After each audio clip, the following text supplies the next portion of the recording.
Have you seen this award-winning Michael Mann movie? Or were you just out running circles all day? Or locked up for life in Folsom Prison?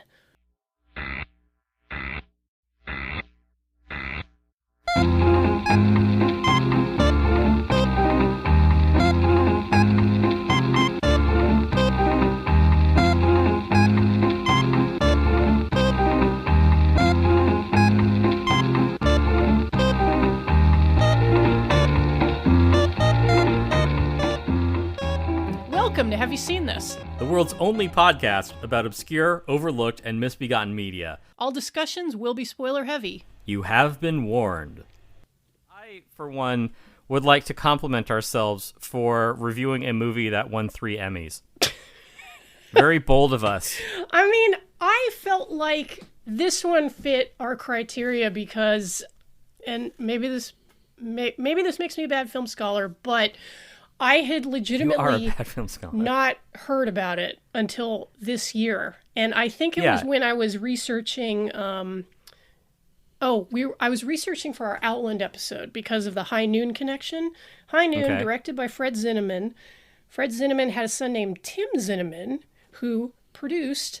I like him already. ...a telefilm, a TV movie directed by Michael Mann called The Jericho Mile. Yeah, and Jericho Mile is to thief what thief is to heat for for man heads, I guess. Yeah, I don't know if you guys know about this movie Heat. Oh, yeah, you probably haven't heard of it. I don't know if you've all already given Thief 5 stars on Letterboxd, but yeah. It has a lot of the same. You see common threads throughout Michael Mann's movies. Whether it is Heat or whether it is Thief or Jericho Mile. What was the one that we did decide to review? Was that The Keep? That was The Keep. That kind of the odd one out in the Mann filmography.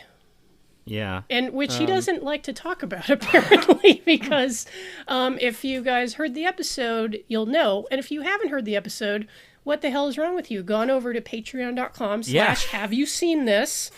And subscribe, throw us some chump change a month, and you'll get a buttload of bonus episodes, including our episode on Michael Mann's The Keep, which was a movie that he basically had control of the film removed from him. He had a lot of different production problems. Like a cancerous growth removed. He had a lot of different production problems. He couldn't cut it down from the assembly cut, which ran about 3 hours, and as such, it's the black sheep of the Michael Mann canon. But yeah, it's a bit of an outlier. But yeah, you can find that and many more on our Patreon. Patreon.com/have you seen this? Yeah, but the point that I was making, it was that there is a common thread through Michael Mann movies of, I want to say, individual resilience. It is the individual up against institutions, up against organizations. Mm-hmm. It is one man fighting to be himself. Yes, and often to the point of hard-headedness. Or just like self-destruction, like pathological independence even. Yes.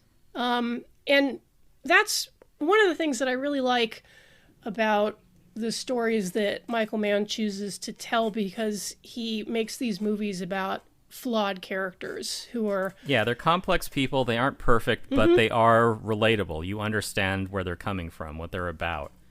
Yeah. And that is something that, lately I feel is missing a lot from sort of the zeitgeist about, movie characters, is that they all seem to be... They're tending towards flawless aspirational archetypes, but I mean, those aren't characters. Those are...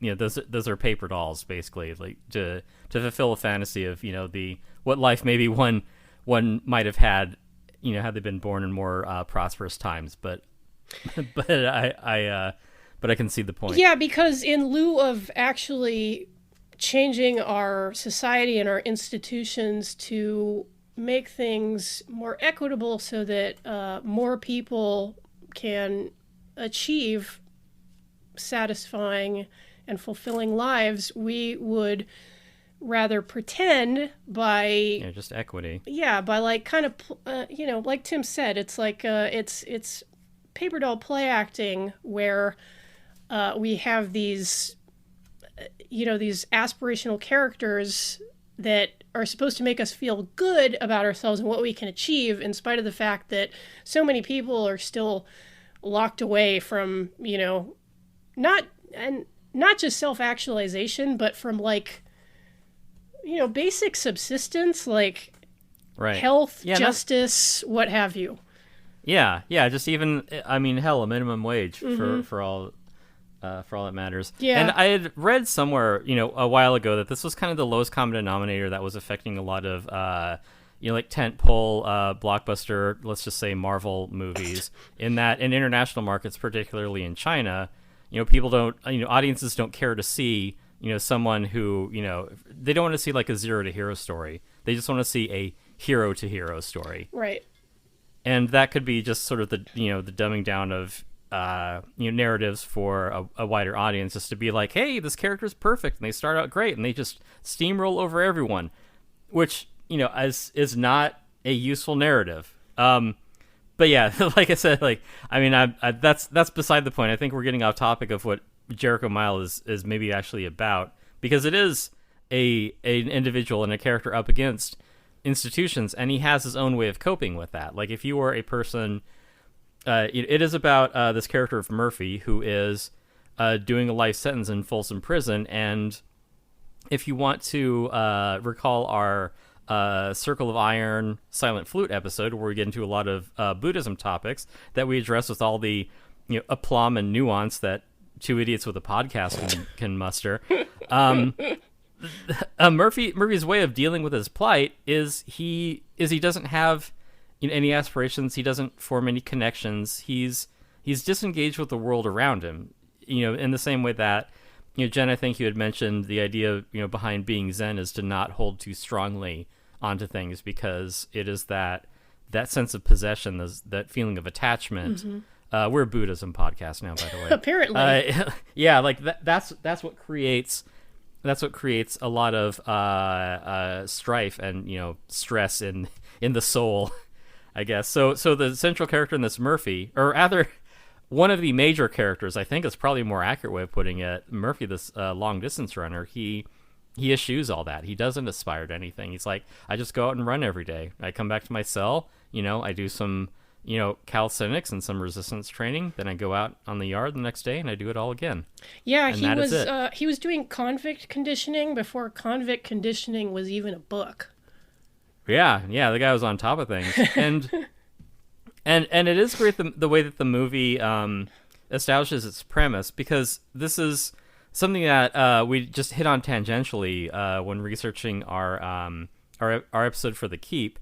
Is I just put on Jericho Mile for just to get a sense of it, and I mean, I'm riveted for the first 5 minutes, because it is just showing this synecdoche of prison life. Mm-hmm. It isn't clear, like, there isn't dialogue for most of those first 5 minutes.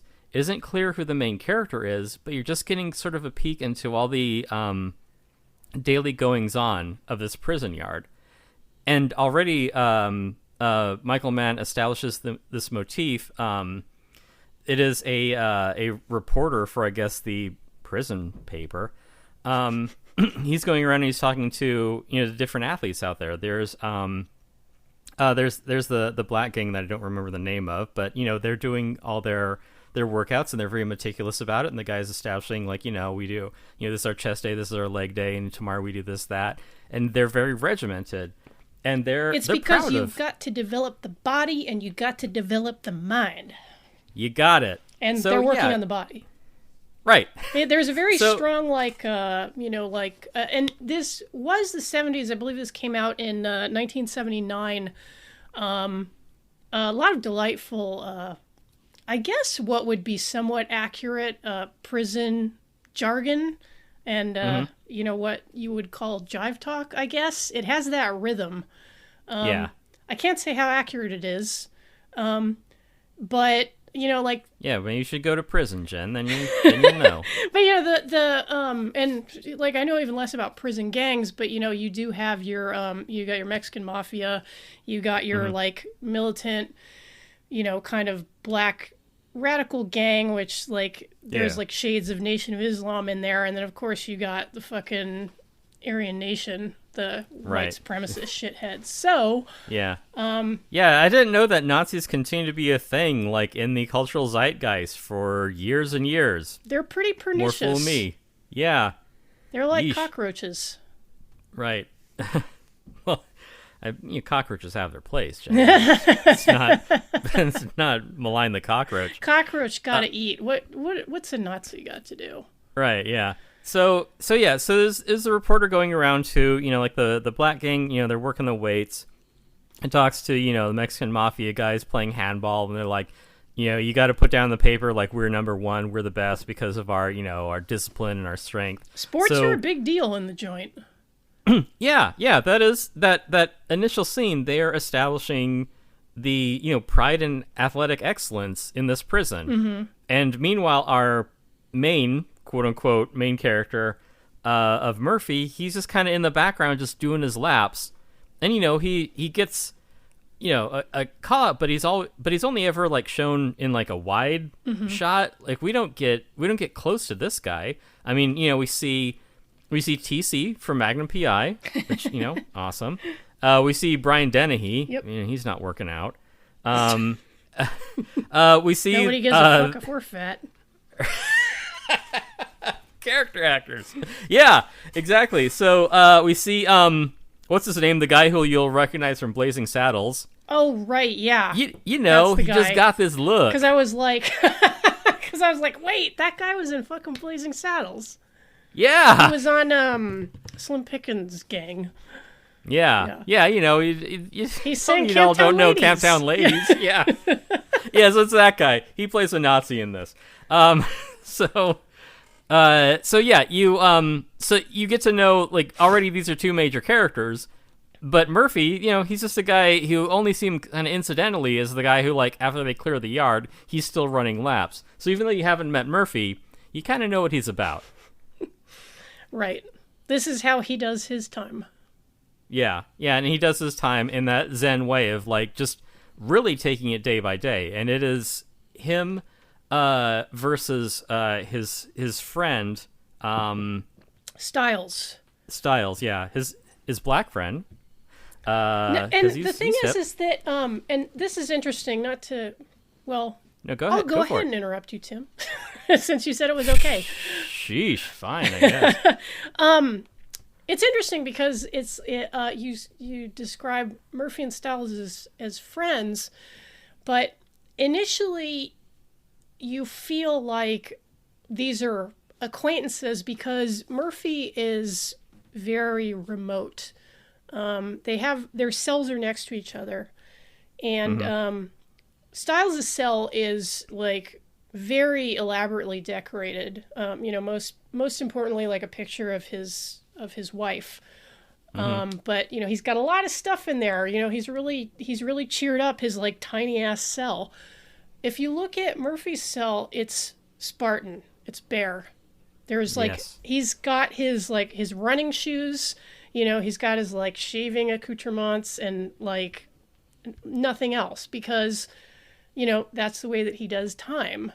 He's not thinking about the outside. He's just like which contrasts him somewhat with James Caan's character in Thief, who has his own little like vision board. His own little slice of heaven, yeah. Yeah. Which he's cut out pictures from magazines to kind of like visualize the kind of life that he wants to have, like when he kind of gets out of the game or whatever. Yeah, and that. But and that contrasts Murphy with Styles, right? And I can't remember the name of Caan's character in Thief, but his character is still like very similar to Murphy's because you as you get to know them, you realize that these are very damaged men. And I'm not saying that pejoratively. I'm talking about men who have been really severely traumatized, and that's why they have like such a tough shell. And to get back to Styles and Murphy, Styles is very excited that his wife just had a baby, like 3 months ago, and he's got a Yeah. picture that he's just got the picture in the letter, and he's going over to Murphy like, you got to see this. Look, is she beautiful or is she beautiful? And at first, like, Murphy doesn't even really want to look. He's like, oh man, I'm warming down, whatever. And it's like, because he's It's like I can't be present for this. Like I'm. he's If you show me a picture of your baby, you'd just be like, yeah, okay, fine. he's like that remote. And yet, like later in the movie, when we'll say pressed about it, we do hear from Murphy that he considered Styles his friend, and in fact, such that he's willing to do an incredibly brave and foolhardy act just for the honor of his friend. So the two of them are two sides of this tension, and like he may not be demonstrative, but Murphy is kind of like, you get along to get along. He doesn't impress or impose onto his friendship with Styles, but he's a quiet guy who keeps to himself, and that's his way of doing his time, because he does mention doing he says I'm doing my own time. Like he has his way of getting by in prison, and people have a lot of different ways of going about it. And that's very important because, and this is something which this is a conclusion we can also draw from the opening scene. A very important thing in this film is kind of the economy that goes on in prison. Because all that business that we saw at the beginning, that is just seems like idle talk of this and that. It is guys trying to make Pruno, but like they don't have sugar, so there's prison economy business being done where it's like, I know a guy who can get some sugar, but like the guy from the Mexican mafia, like he doesn't have any.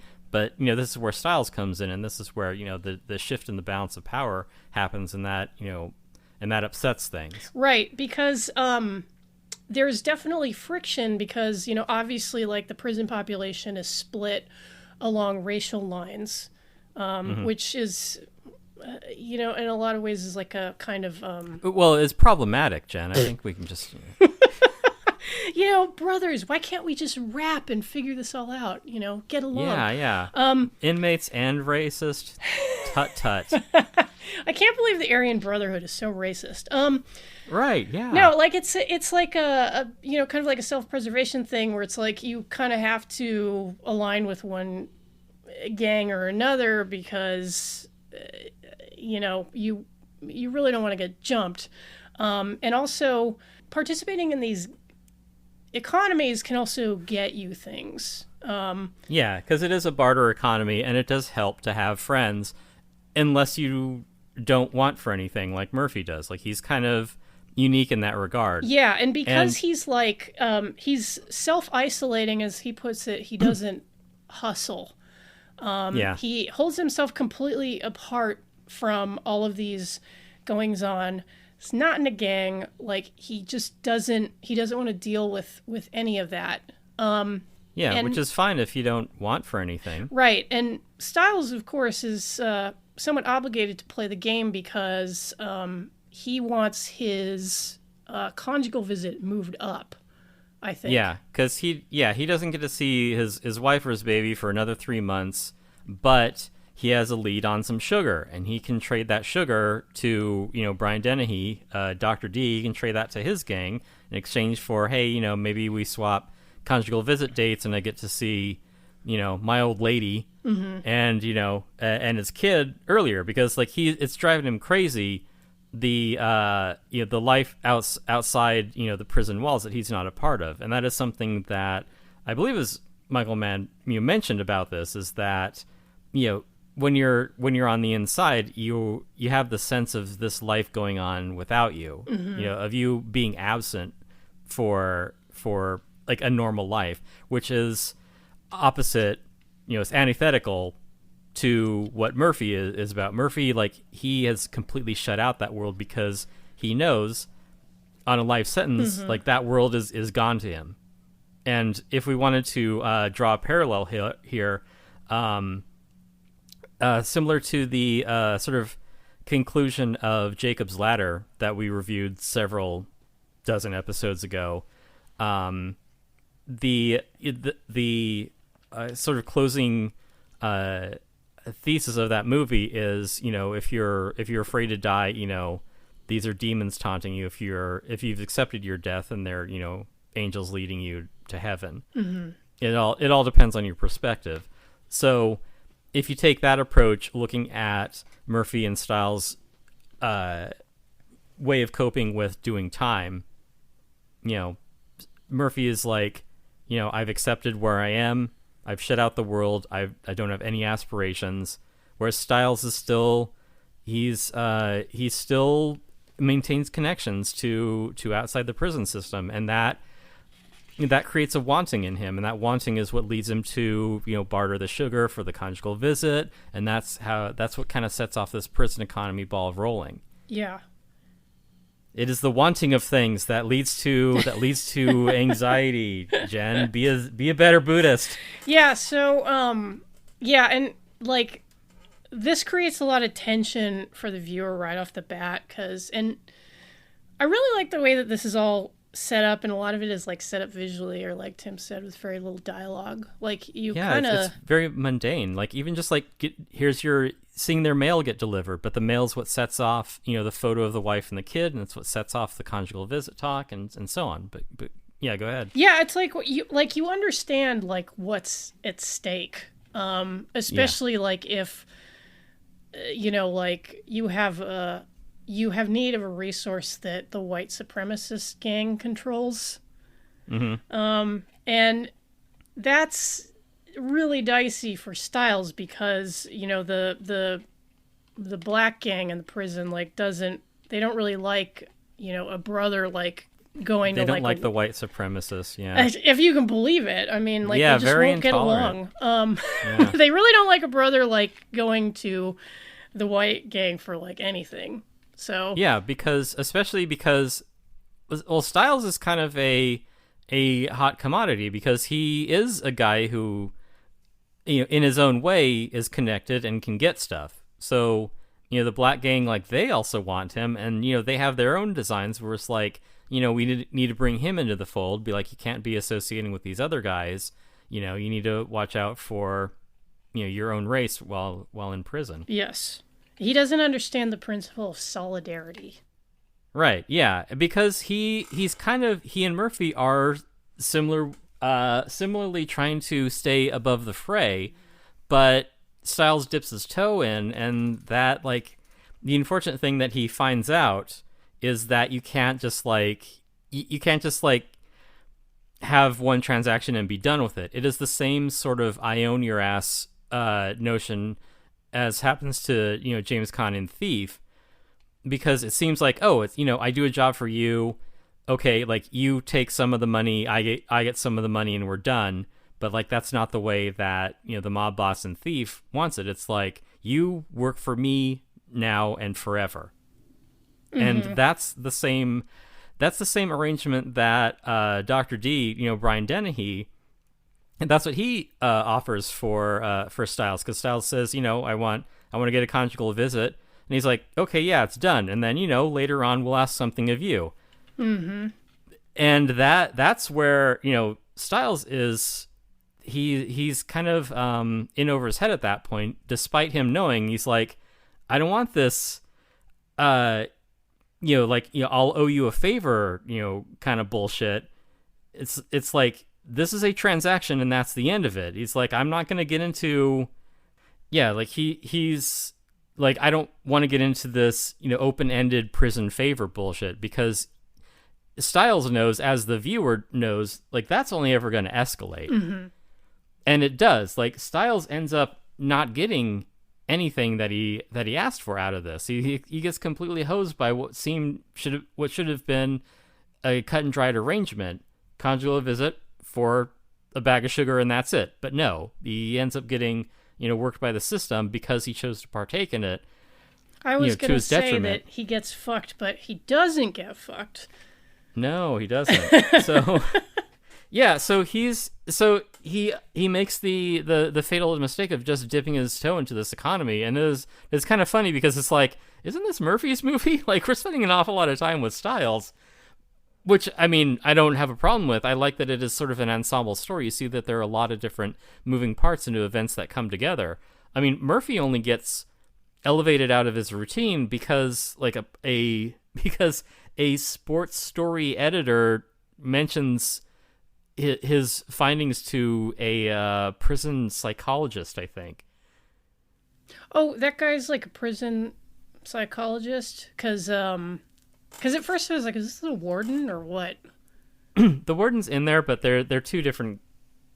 Yeah, they're two different guys. The guy that he mostly talks with, I think, is the psychologist. I got you, because like I was like, wow, for a guy who works in a prison, like this guy is like very concerned with like the rehabilitation and well-being of the inmates. Right. Yeah. That which I don't think is very common for prison staff. Yeah. Yeah, because the other thing which kicks the story into gear is the fact that Murphy isn't just a guy who like runs around the prison yard all day. He's actually like really fucking fast.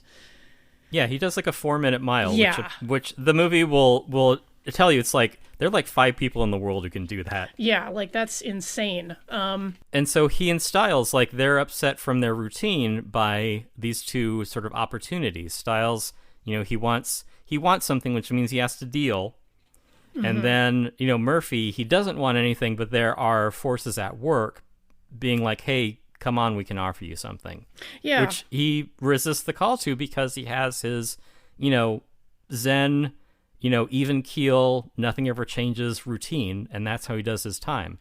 Yeah, but the fly in the ointment is that he's like fast enough that he could potentially go to the Olympics, which is why like the prison staff are very concerned with getting him to qualify, and that's what kind of sets the whole thing in motion.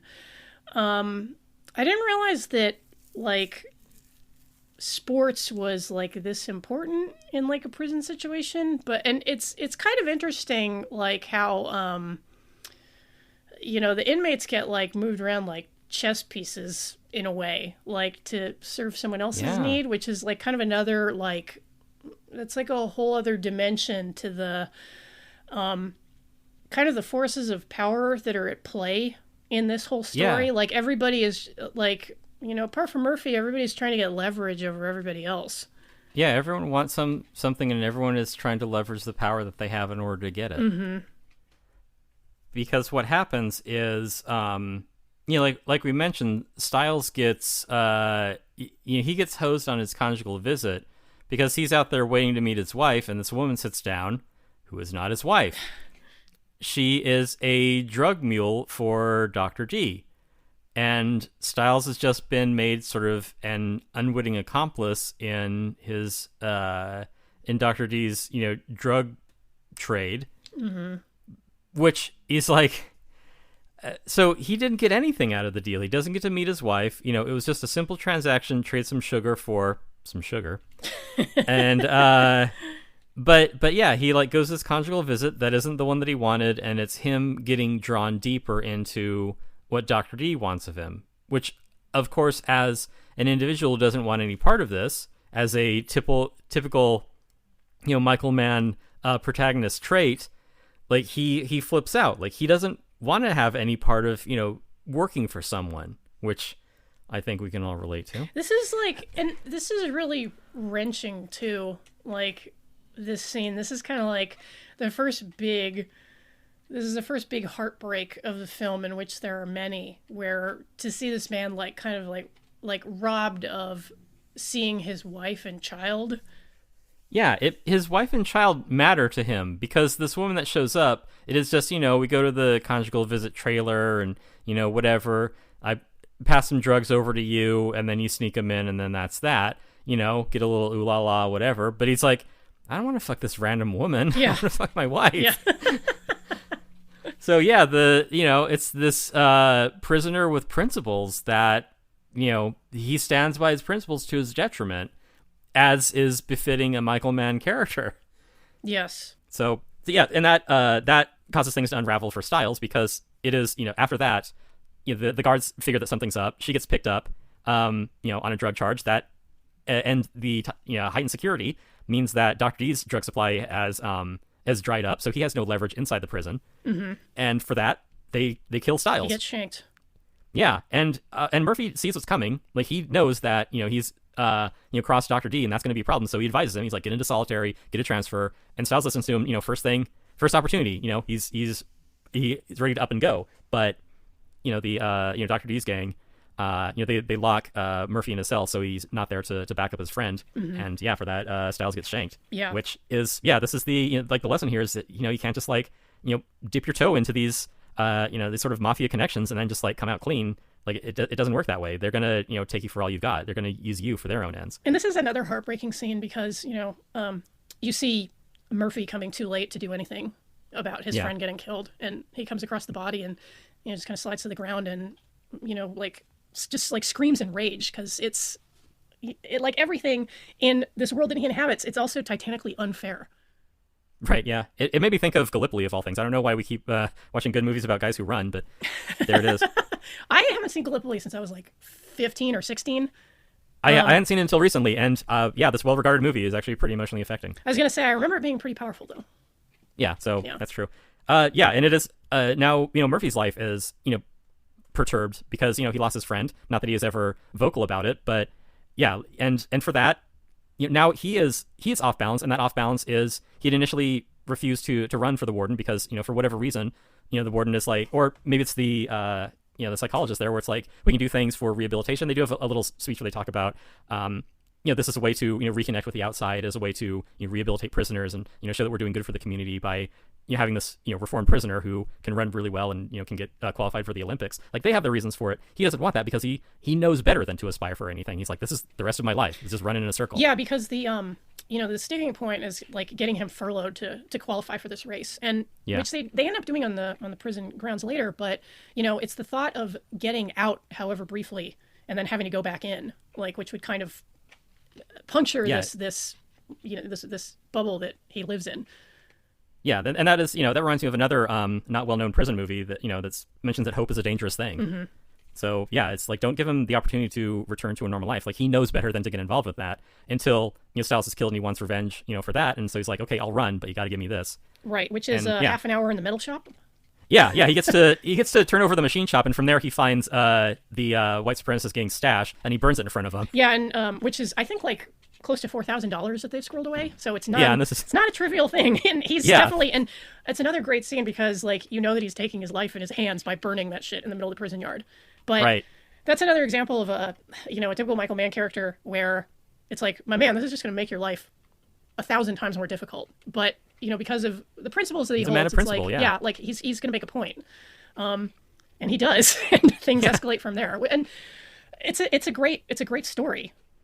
Yeah, it's because there are people with power at all different levels, and they're trying to leverage that power for their own ends. It is, the warden, he wants Murphy to run because he wants to be able to say, this Olympian came out of Folsom. Mm-hmm. But for that, he needs the track, and they need a track graded and up to spec in 4 days. And it's okay, well, he can leverage, he can dangle the carrot in front of the prisoners and be okay, well, get out there and build me a track, basically.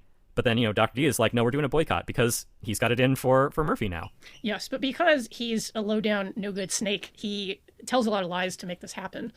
Right, yeah. And he manipulates the prisoners, for his own ends. He tells the black gang that, how does he put it? Styles was trying to go into business for himself or something like that. I forget the specifics, but when Dr. D talked to Cotton Crown, he pinned Styles' aspirations on Lickety Split, which is the nickname for Murphy. Murphy. Yeah. So he's basically right. Yeah, which is and that was and as you're watching this, you're almost yelling at the screen because you're like that is bullshit. Lickety Split, Murphy is not trying to get a piece of the action. It's not his character. Yeah, but he's also the guy who no one's owed to any. No one owes anything to, neither buyer nor beggar be. Mm-hmm.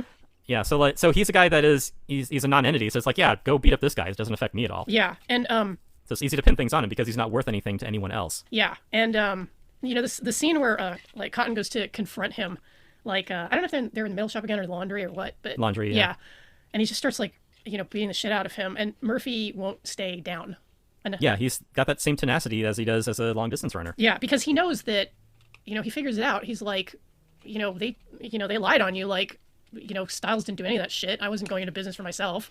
Yeah. Like, and the thing that gets Cotton's attention is when he's like, he tells them, Because even as he's walking away, they're like, hey, your man's not letting you leave yet. yeah, and he's like, and he's just been like rocked. He's like bleeding. He's probably been punched in the stomach and face like 27 times. Yeah, he has the physique of a runner, not a bodybuilder like Right. TC here. Yeah, and like props to Peter Stress who plays Murphy, who was still with us and has cut out a very long career in television.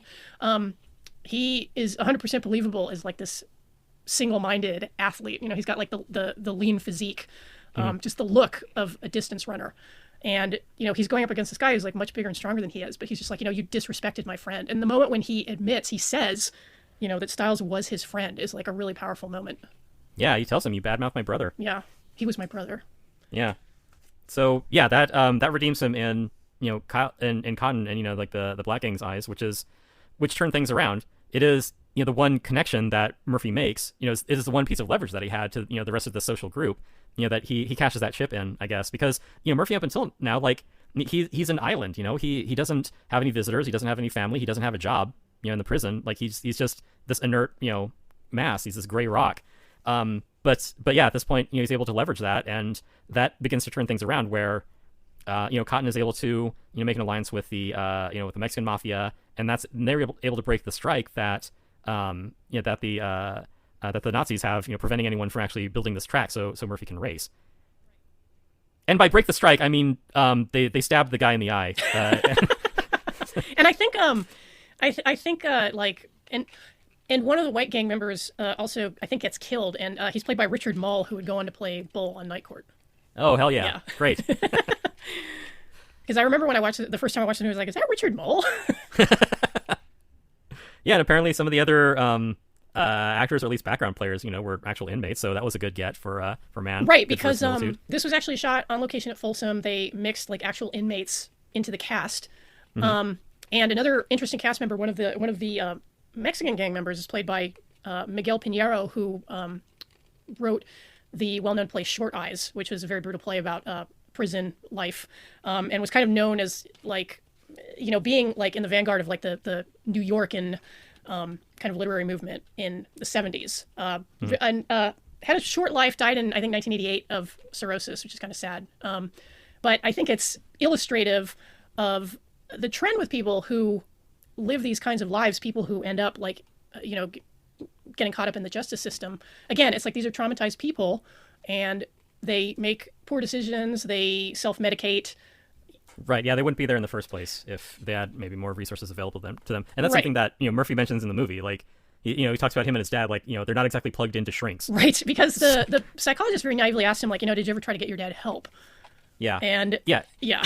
And it is something that I remember from... Men will literally go to prison or die of alcoholism instead of getting therapy. Right. Yeah, that reminds me, it was a book that I read like 20 years ago, so I can't remember the name or the author, but it was about that one woman who goes to like lives a man for a period of time. And one of the things that was poignant that I remembered was, she joins a bowling league, and one of the guys there is basically an alcoholic. He's drinking himself to death. Mm-hmm. And, she, compassionately, as one of the dudes from the bowling league, is like, sup, bro, why don't you quit drinking? You're only killing yourself with this. Why don't you, like, take better care of yourself? But from his point of view, he's like, my life is complete garbage. Why would I want to take away the one thing that gives me, like, relief from all this, Mm-hmm. Awfulness? So, yeah, it's people with a lack of options are just kind of reacting to the plight, the bad hand that they've been dealt. And that's what's so intensely frustrating, and it comes across in this film, I think, which is one reason why I like it so much, is you really get the feel of, the lives of desperate people, mm-hmm. and why they do the things that they do, because often, like, they don't have other options. And without casting people who are people who go to prison or people who are drug users or whatever, without saying like, oh no, these people are evil, oh no, these people are saints. Mm-hmm. These are just human beings. And when you remove options from people, it makes it more difficult for them to make the correct choices. And I think this is a thing that we forget a lot and why our society is generally like more punitive than rehabilitative towards these people. Right. Yeah, because it requires an understanding of nuance and context, which you can't really quantify. So people are like, fuck, I don't know. Yeah, like in fact, I'll proudly say it. I kicked off a ratioing on Twitter. I think myself and some other people, because there was a tweet from an organization purporting to be about recovery from drug abuse, but they posted a picture of someone like injecting heroin in like a safe injection facility, like with a staff member there. And they were like, oh, do you think this is helping or do you think it's enabling? And me, I quote tweeted and I was like, well, obviously it's helping because that's the fucking point, you fucking ghouls. And then next thing I know, people were in the replies saying like, yeah, this is helping. Like what? Yeah, it's like they're going to do it anyway. You may as well like facilitate or like ease their pain. Treat it like palliative care. It's like, this person's going to die anyway. Why are we helping them? Yeah, because that's the thing. And there's almost a feel like especially with like the uglier replies that you get to a photo like this, where it's like you feel like they would almost rather that these people die. And that's the same feel that you get when in like conversations about homelessness, about like drug addiction, stuff like that, where it's like, oh, well, if we don't like just warehouse these people or let them die, they're going to come into our communities and wreck it. There's the rub. Never mind that a lot of these people already are in your communities and struggling. And like, yes, a lot of times, again, like these people will hurt the people around them with their drug use. Like, I don't want to sugarcoat it either. Like, this can be a really awful thing for families. And, to have a parent who's using instead of parenting, or like to have a son or a daughter who is using like to their detriment. But, it begs the question like, okay, well, what good does it do if that person dies? Because, we wanted to take this like scared straight, like cold turkey approach. And they used, because there are no safe injection sites, they reused needles and they fucking got HIV or died of an infection. It just compounds the problem rather than preventing it from getting worse. Right. And I think like deep down for a lot of people, like their feeling is good, because they've already compartmentalized these people as like human garbage, basically. Right. Yeah. And we can tie that back into the movie even, because, we talk about Murphy's sort of internalized guilt, because what we do, what we see in the beginning is there are a lot of there's a lot of information given to us that we don't understand the context of. Mm-hmm. One of the things being that we know Murphy is in prison, but we don't know why. Then we do know it's because he's in there for murder. Murder one. And, we learn that he's, in there on a life sentence. So there's no hope of him ever leaving. But we don't find out until, 2/3 of the way through the movie who he even killed. So it is this unanswered question, like, who did Murphy murder and why did that make him like this? And eventually we do get to it where, the prison psychologist is, he just straight up asks him, what was killing your father about? Which is honestly like such an awkward conversation if you've ever had to have it. I mean, well, I don't know if it would be so awkward if I asked you, but I shortened his life by being a leftist, like all his other daughters.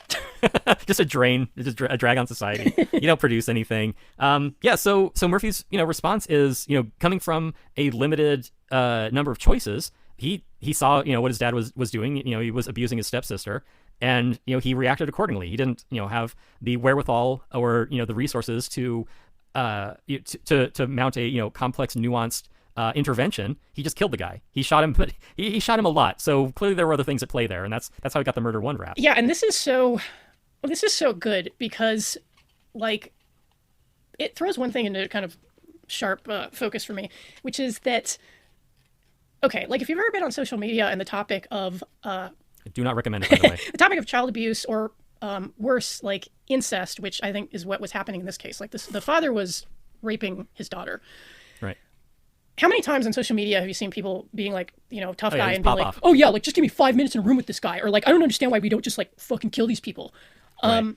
Yeah, and even now, like in hindsight, it's like, hey, would you intervene to prevent your younger sibling from being abused by an adult? Be like, yes, I fucking would. Like he's still a man of principle. Like that flawed that tragic heroic trait of so many Michael Mann characters, where it's like, yes, I would still take this one decisive action to my own detriment because that is what I believe. Yeah, and in real life, this often does happen in cases of really severe abuse. It not just with children killing a parent or guardian who's abusing them, but also women in a domestic violence situation. Frequently, women who kill their husbands have been abused for years on end, and they actually tend to get, and this is factually true, they tend to get harsher sentences than men who kill their female partners. Well, hey, I mean, if you ever had a girlfriend, right? So yeah, domestic abuse is a serious issue.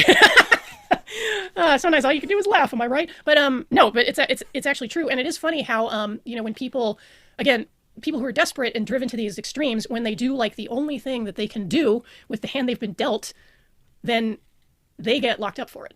Right. Yeah. And really, it is the difficulty here is that they're trying to rehabilitate him by coaching him to be like, hey, if you were presented with this situation, would you do it again? And the situation as presented is like, if you knew someone was being abused and you could do something to stop it, would you not intervene? Like that's being rehabilitated, like to Murphy's eyes.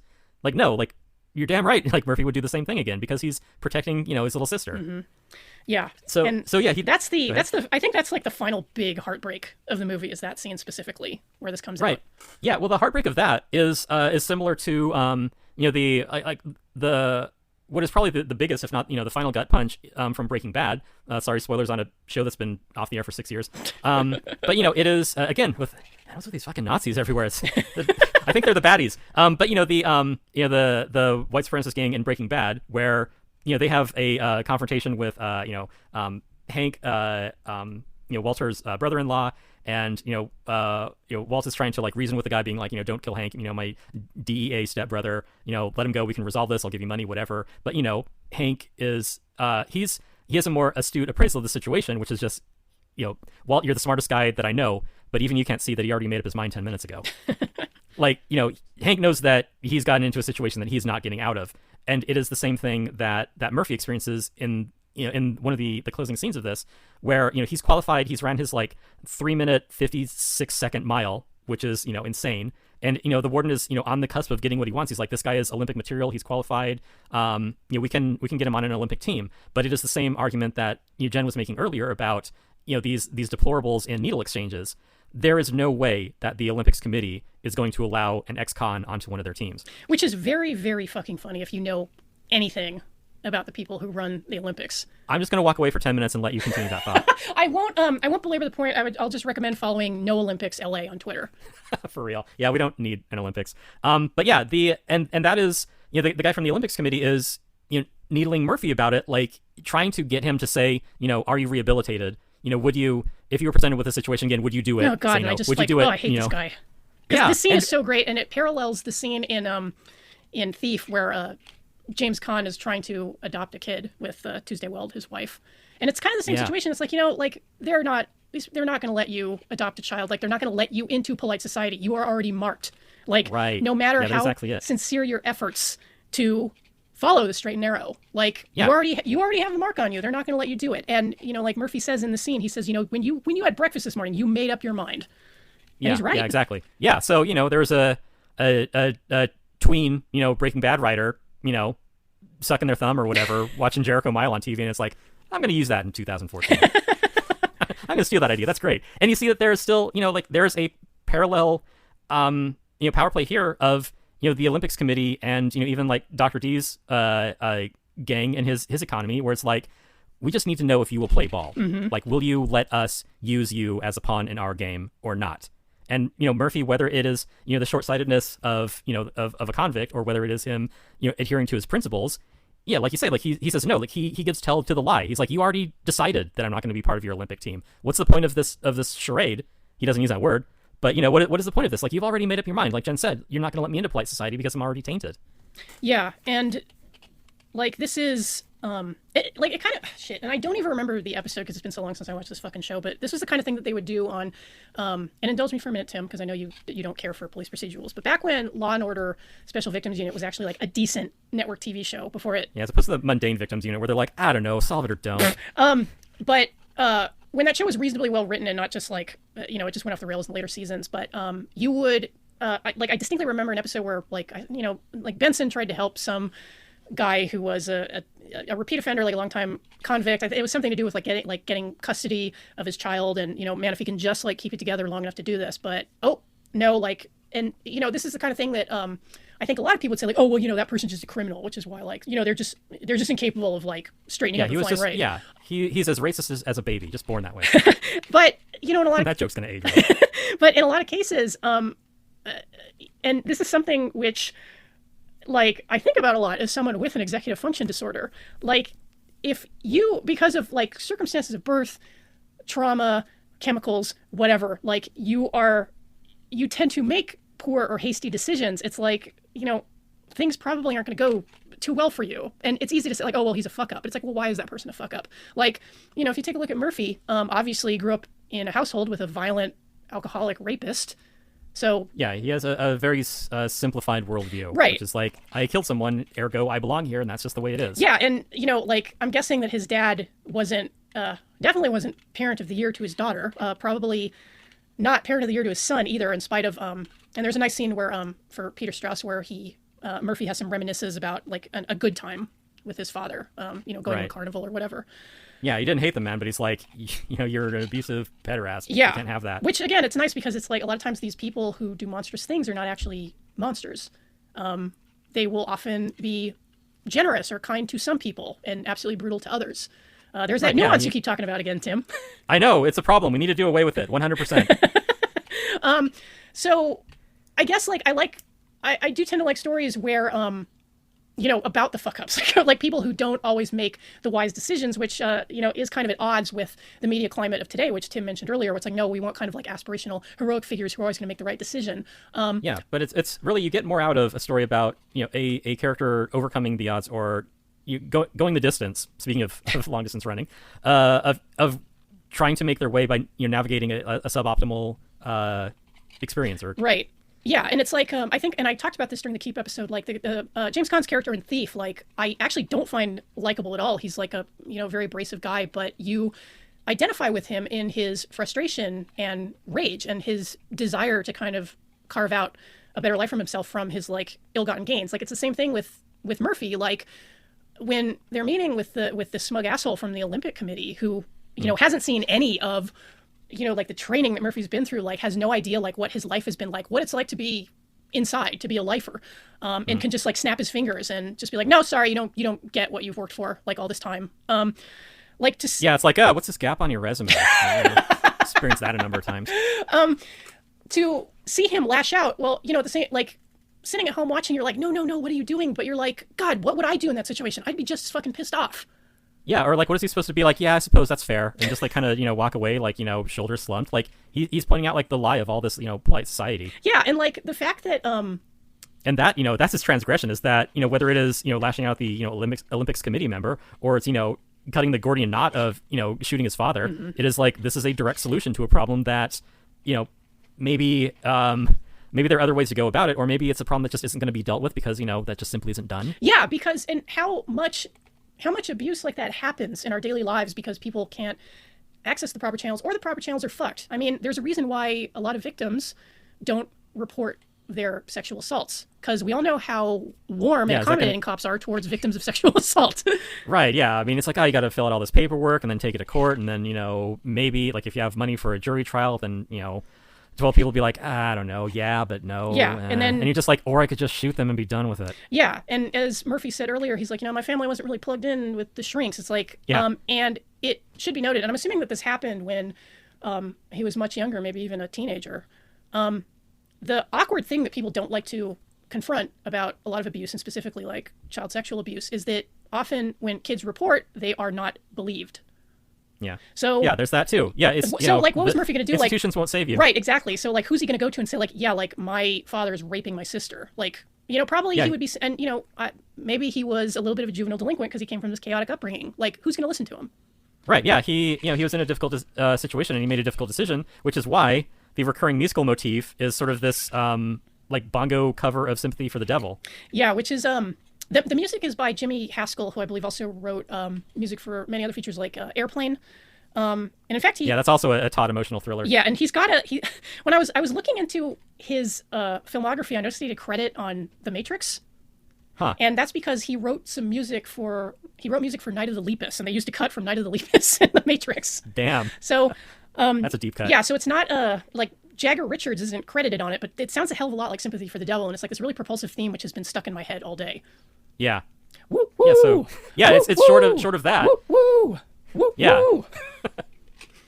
Yeah. So short of that, it's a hair's breadth away. It's on the tip of your tongue. You're like, I know this theme, but I have to go to Wikipedia and look it up. Well, and the first time I watched this, and by the way, it is readily available on YouTube and archive.org. There's also a 2018 DVD from Kino Lorber, not a DVD, a Blu-ray, very nice transfer. So that can also be gotten. But I would recommend seeing this any way you can, because it is a really interesting and affecting entry in Michael Mann's filmography. Yeah, you see a lot of the tropes that he gravitates to, the ones that I think resonate about these imperfect characters overcoming adversity, or even just like coping with it, or it's the aphorism that I think I used for Thief, which is, it's when the unstoppable force meets the immovable object, like what happens. Like I think that seems to be a recurring theme in a lot of Mann's central characters. Right, like Russell Crowe's character in The Insider going up against Big Tobacco.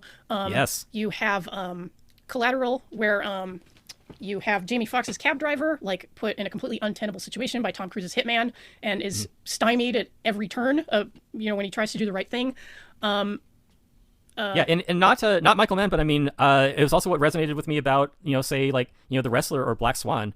I mean, yeah, it is, whether Murphy, wins or loses, that he gave his all, and it's the same thing with, with Ram in The Wrestler. Right. And, I think we've talked, many times, not on the show, but off mic, about how, like Aronofsky seems to be interested in kind of these notions of bodily mortification, which I think is why, of course, there's The Wrestler, because as we all know, like pro wrestling is one of the most brutal professions that you can go into.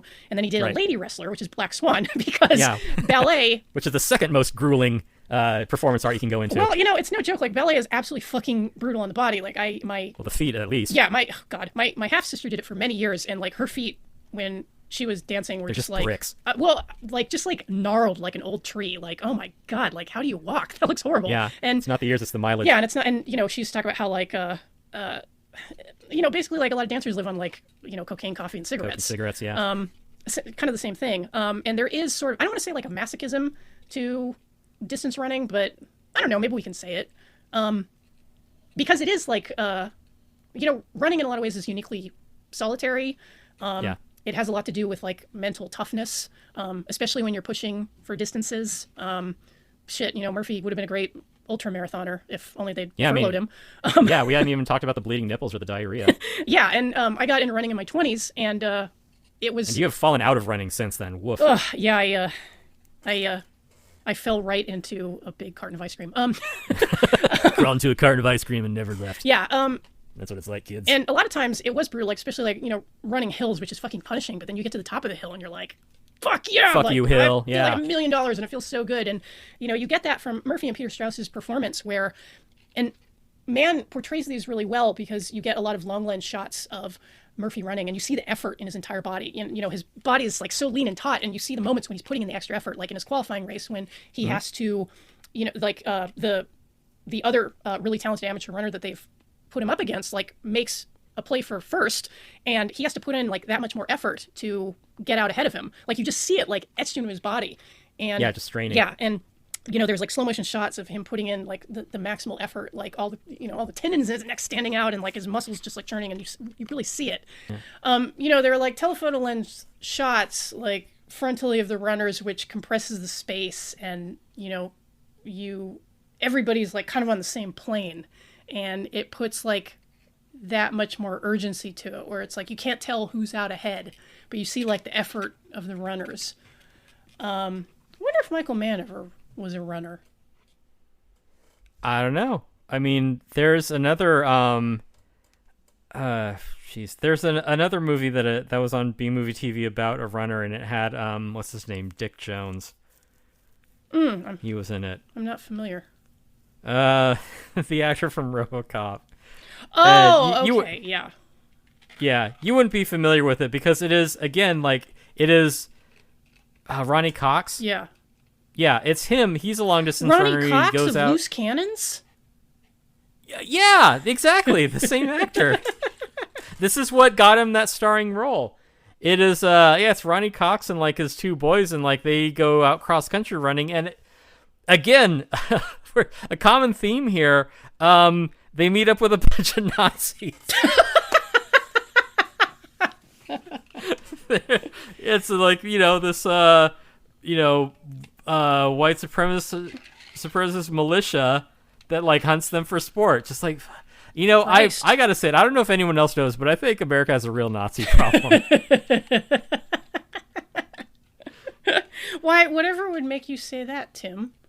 I just, living here. I wonder sometimes. Oh, Jesus. There are times you can't even go to prison or go cross country running without meeting a bunch of fucking Nazis. Fuck, man. Yeah. Sometimes you can't even visit our nation's capital. Next week, Salon Kitty. But where were we? I believe I was talking about... We were talking about the futility in all things, Oh. and the acceptance of that is the only way that you achieve nirvana, I believe.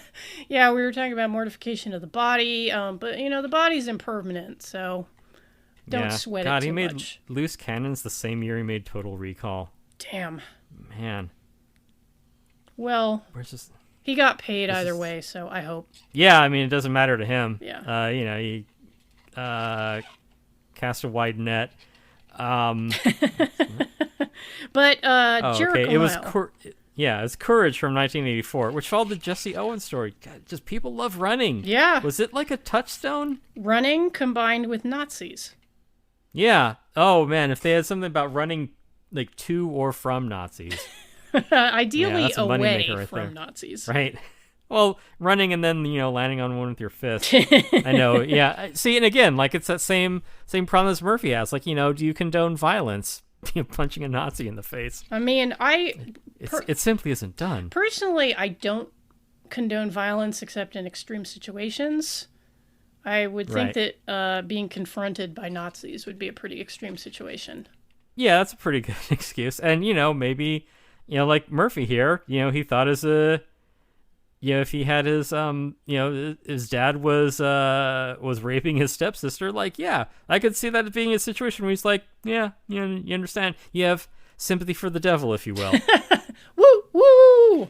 Yeah. Woo, woo. Woo. Yeah, and at the end, he Murphy runs like a 3:52 mile.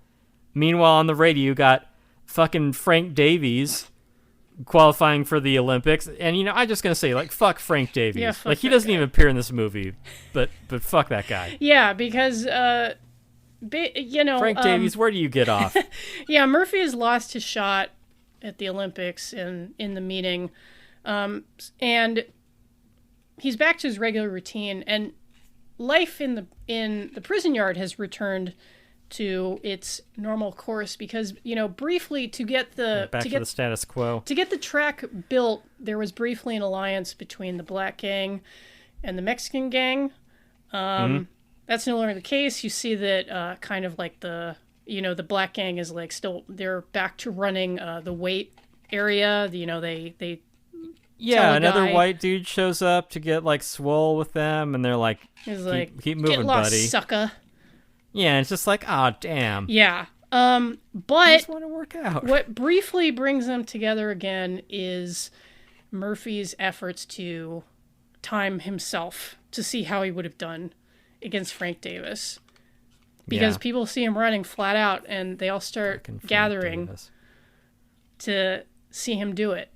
And he does it. Yeah. He beats Frank Davis's time. He could have qualified. He would have beaten him. Yeah. But he smashes the stopwatch because he's a lifer.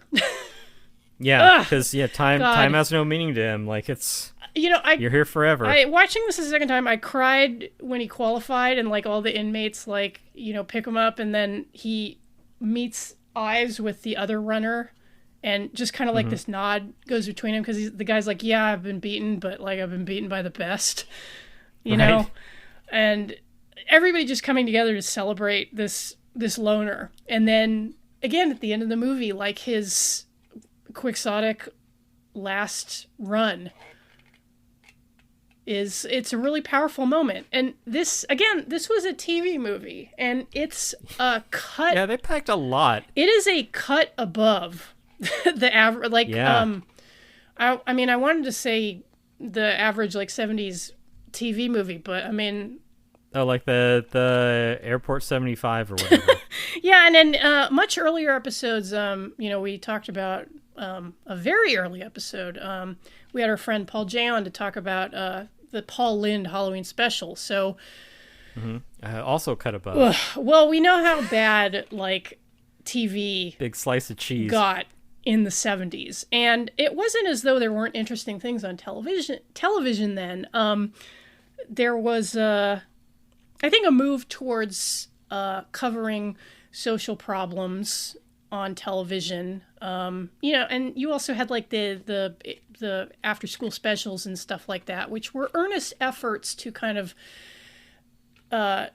grapple with troublesome subjects, alcoholism, drug use, abuse, rape, Yeah, we didn't have Twitter for people to ratio on or whatever. But all that said, Jericho Mile really stands out in the field of American television films because I feel like based on a lot of what we've talked about in the show, the British have a little bit of the edge on us for that. There are a lot of absolutely superlative British telefilms, and from the 60s, 70s, and 80s.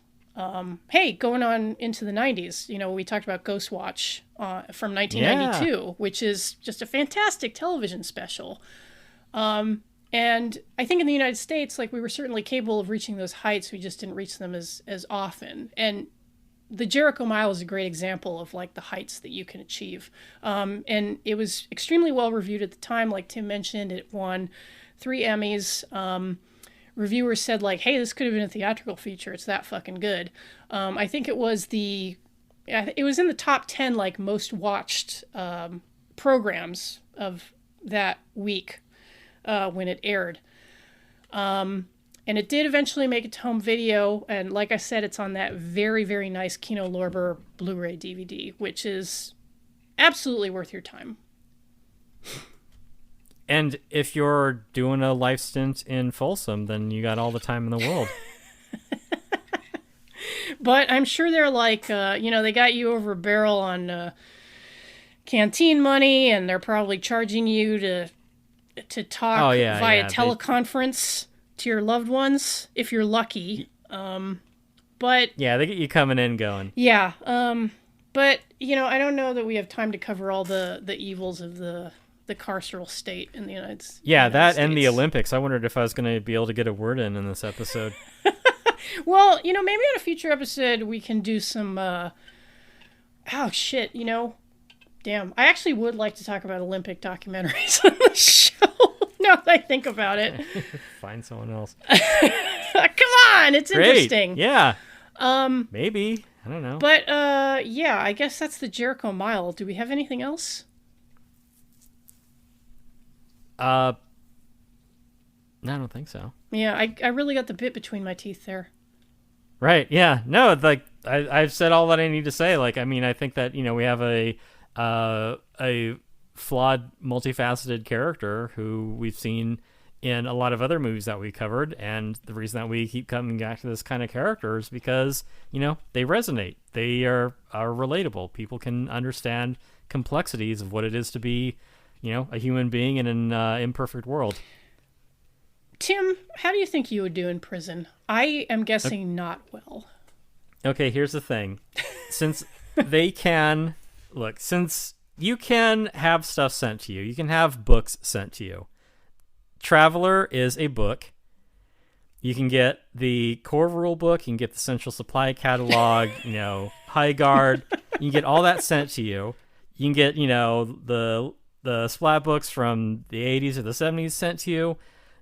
As long as you've got, a pencil and some dice, you can make endless amount of adventures. You can run Deep Night Revelation. That's like a 2-year campaign. I don't know if you can have dice. Like, maybe that's something that you got to get. I don't think dice are dangerous. You but can you carve really it only out need of a 2d6. spoon. No, here's a thought. Look, they'll let you play dominoes, right? I see that in prison movies all the time. So, a dice has 2 numbers on them between 1 and 6. There's your 2d6. It doesn't have the equal bell curve distribution as 2 dice would, but it is still suitably random, and you can use that as your dice. So, there have been studies that, playing role-playing games does help to rehabilitate prisoners because it is them, working working problems out in a safe environment, without consequences. So if I can get, 3 or 4 other people to play Traveler with me, I think I'd be set for life. And you actually might be able to get a group of people together because the other people yeah, are no one in has prison. work. Yeah. Yeah, what are you going to be busy doing? I don't know, like working in the kitchen for like 5 cents a day or whatever. Yeah, I got to go stamp some license plates, or I got to go home and make some pruno because I'm having guests over. Also, the other wrinkle is that my understanding is that prisons have really cracked down on the literature accessible to prisoners. There are a lot of books which are on the like not allowed list, unfortunately. Yeah, I don't think the Mongoose Traveler second edition is on the banned books list. Well, but... they might be like, oh, it's too violent or something. I don't know, but I don't know. Like, I'll just tell our listeners to read "We Do This Till We Free Us" by Mariam Kaba if you would like to know more about prison abolition, or the book that Ted Cruz inadvertently made a bestseller this week, "The End of Policing" by Alex S. Vitale. Thanks, Ted. Yeah. I'll even play D&D, like, if it comes to it. Like, I mean, that is some hard time for me. Woo, woo! Yeah. Woo, woo! To have to play D&D, but... Woo, woo! Woo, woo! Woo, woo! Tim, play the bongos. Woo, woo! Woo, woo! I'll play the bongos on your head.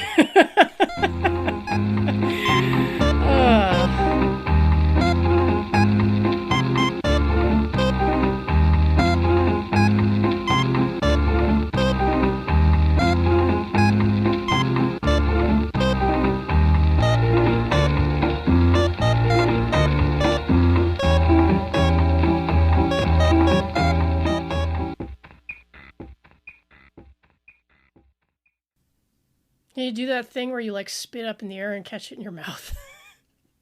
Ugh, gross. That's so disgusting. Yeah, I'm not a junior high kid or whatever the fuck.